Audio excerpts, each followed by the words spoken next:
जय श्री कृष्ण मित्रों, आजना विडियो में आपणे बात करीशुं एक एवा संत विषे के जेने पोतानी पत्नी ने दान में आपी दीधा। दाखला से के जेने पोताना जीवन में एक ज मंत्र आपवानो हतो के टुकड़ो त्यां हरी टुकड़ो।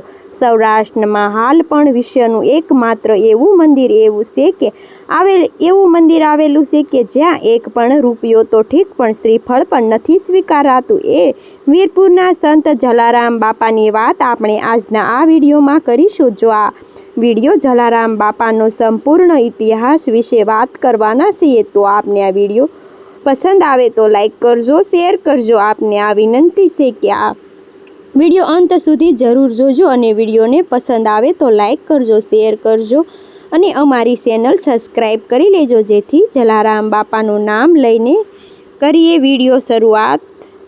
जय जलाराम बापा। संत श्री जलाराम बापानी जय। जय जलाराम बापा। जलाराम बापानो जन्म विक्रम संवत 1856 एटले के 14 नवेम्बर 1799 ની કારતક સુદ સાતમને લોહાણ સમાજમાં ઠક્કર કુળમાં થયો હતો।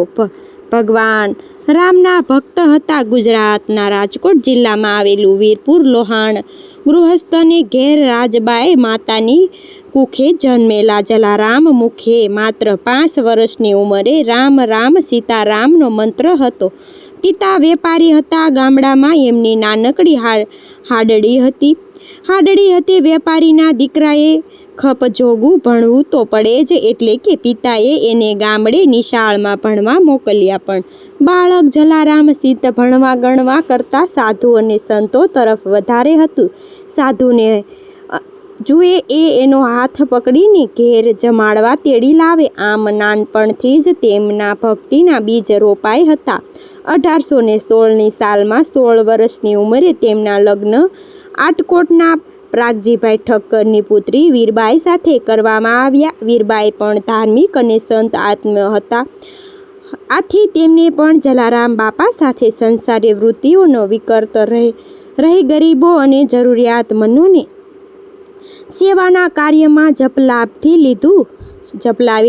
20 વર્ષની વયે જલારામે અયોધ્યા, કાશી અને બદ્રીનાથની જાત્રાએ જવાનું નક્કી કર્યું। ત્યારે પત્ની વીરબાઈ પણ તેમની સાથે જોડાયા। 18 વર્ષની ઉંમરે તેઓ ગુજરાતના ફલહરપુરમાં ભોજા ભગવાન અનુયાયી બન્યા। ભોજા ભગવતે તેમને ગુરુ મંત્ર માળા અને શ્રીરામનું નામ આપ્યું। તેમના ગુરુના આશીર્વાદથી તેમણે સદાવ્રતની શરૂઆત કરી। સદાવ્રત એટલે કે એવું સ્થળ કે જ્યાં સાધુ સંતો અને જરૂરિયાતમંદ લોકો વર્ષના 12 મહિના અને 24 કલાક ભોજનની વ્યવસ્થા આપવામાં આવે છે। એક દિવસ એક સાધુ ત્યાં આવ્યા અને તેમને રામની મૂર્તિ આપી અને ભવિષ્યવાણી કરી કે નજીકના ભવિષ્યમાં હનુમાનજી ત્યાં આવશે। જલારામે ત્યાં રામની મૂર્તિ ત્યાં પરિવારના ભગવાન તરીકે સ્થાપિત કરી અને થોડા દિવસો બાદ જમીનમાંથી સ્વયંભૂ હનુમાનજી મૂર્તિ મળી આવી। આ સાથે ત્યાં સીતા અને લક્ષ્મણની મૂર્તિ પણ સ્થાપિત કરવામાં આવી। આ સ્થળેથી કોઈ પણ ભોજન લીધા વિના પાછું નથી જતું। આ બધું કાર્ય જલારામે શરૂઆત વર્ષોના પોતાની પત્ની વીરબાઈમાના સહયોગથી અને પછી એકલે હાથે સંભળાવ્યું। બાદમાં વર્ષોમાં ગામવાળાઓએ પણ આ સેવામાં કાર્યમાં સંત જલારામને સહયોગ આપ્યો। એમ માનવામાં આવે છે કે તેમની પાસે રહેલા ચમત્કારી અક્ષય પાત્રને કારણે અન્નની કદી ખોટ હતી નહીં। ત્યારબાદ થોડા સમયમાં એક અવતારી પુરુષ તરીકે પ્રખ્યાત થયા। પ્રસિદ્ધ વીરપુર આવનારા દરેક વ્યક્તિને નાત જાત ધર્મ ભેદભાવ વગરના બાપા દ્વારા ભોજન આપવાતું હતું। આજે પણ ગુજરાતના વીરપુરના ભોજન આપવામાં આ પરંપરા ચાલુ છે। એક સમયે હરજી નામના એક દરજીએ બાપાની પાસે પિતાના પેટની દર્દની ફરિયાદ લઈને ઈલાજ માટે આવ્યા। જલારામે તેમના માટે પ્રભુ પાસે પ્રાર્થના કરી અને તેમનું દર્દ શમી ગયું। આમ છતાં પણ તેઓ સંત જલારામના શરણે પડી ગયા અને તેમને બાપાને કહે શબ્દોમાં ત્યાંથી તેમનું નામ જલારામ બાપા પડી ગયું। આ ઘટના પછી લોકો તેમની પાસે પોતાની વ્યાધિઓ ઈલાજ માટે અને અન્ય દુઃખો લઈને આવવા લાગ્યા. જલારામ બાપા ભગવાન રામ પાસે તેમના માટે પ્રાર્થના કરતા અને લોકોના દુઃખ દૂર કરતા જતા.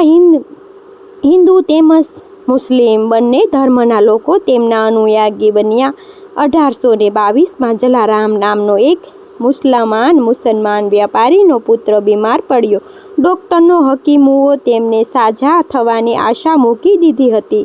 તે સમયે હરજીએ જલારામને પોતાને મળેલા પરચાની વાત કરી. તે સમયે જમાલે પ્રાર્થના કરી કે જો તેમનો પુત્ર સાજો થઈ જશે તો તે જલારામ બાપાના સદાવ્રતમાં 40 મણ અનાજ દાન કરશે. તેમનો પુત્ર સાજો થતાં જ જમાલ ગાડું ભરીને અનાજ લઈને જલારામ બાપાને મળવા ગયા અને કહ્યું, જલા સો અલ્લાહ જીકો ન દે, અલ્લાહ ઉસો ન દે. જલા એક સમયે સ્વયં ભગવાન એક વૃદ્ધ સંતનું રૂપ લઈને આવ્યા અને કહ્યું કે તેમની સેવા માટે જલારામે મેં પોતાની પત્ની વીરબાઈમાં તેમને દાન કરી દેવી.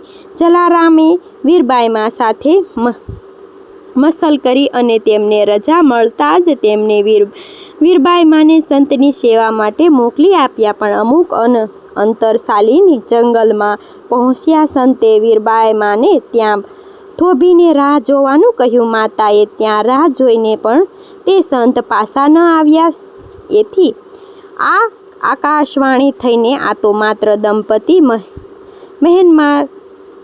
મહેનમાર્ગી ચમત્કારી પરીક્ષા હતી. તે સંત ગયા તે પહેલાં તેઓ વીરબાઈ મા પાસે એક દંડો અને જોળી મૂકતા ગયા હતા. વીરબાઈ મા ઘરે આવ્યા અને જલારામ બાપાને આકાશવાણી દંડા અને જોળીની વાત કરી. આ દંડો અને જોળી આજે પણ વીરપુરમાં જોઈ શકાય છે.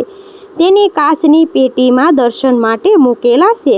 પૂજ્ય જલારામ બાપાનો સંદેશ હતો કે પછી પાણી પીને તે ઘટે શરીર નિર્ધર્મ અને તનમાં ઘટે સહાય કરે. રઘુવીર વિક્રમ સંવત 1935 એટલે કે 1879ના કારતક વદ નોમને સોમવારને વીરબાઈ માએ દેહ ત્યાગ કર્યો. બાપાએ 7 દિવસ સુધી જગ્યામાં અખંડ રામધૂન કરી. બાપાને પણ હવે અસરનો વ્યાધ સંતાવા લાગ્યો હતો. રોજ હજારો ભક્તો તેમના દર્શન માટે આવતા. બાપાને સંતાન માટે એક દીકરી જમનાબાઈ હતી. જમનાબાઈના દીકરા હરિ નામનો એ બાપાએ પોતાના વારસ નિમ્યા હતા. સંવત 1937 એટલે કે ઈસવીસન 1881 મહાવદ દશમને બુધવારે બાપાએ ભજન કરતાં 81મા વર્ષે વૈકુંઠ વાસ કર્યો. જલારામ બાપાની પાછળ હરિરામે મોટો